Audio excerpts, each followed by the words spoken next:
العالم الأول غارق في الظلام، أوروبا بلا نور، المترو متوقف، والهواتف معطلة، والمطارات في أزمة، وإشارات المرور حالتها يرثى لها. وفقاً لما نشرته صحيفة نيويورك تايمز الأمريكية، فقد شهدت عدة مناطق في إسبانيا والبرتغال وفرنسا وبلجيكا انقطاعاً واسعاً للكهرباء، مما أثر بشكل مباشر على البنية التحتية الحيوية، وأدى إلى اضطرابات كبيرة في حركة النقل.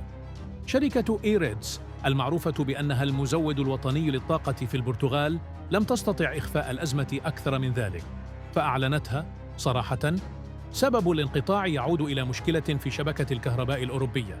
تحديد المشكلة لم يتم الوقوف عليه بعد، حيث أفادت وسائل الإعلام المحلية في إسبانيا بأن الخلل مرتبط بمشكلات في الشبكة الكهربائية الأوروبية، والتي أثرت على الشبكات الوطنية في شبه الجزيرة الإيبيرية.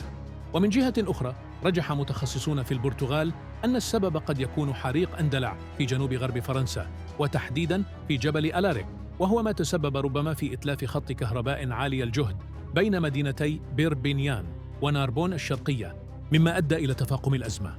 في المقابل، هناك من يرى أنها قد تكون هجمة إلكترونية لتعطيل الحياة في أوروبا، فمن يكون قد فعلها إذن؟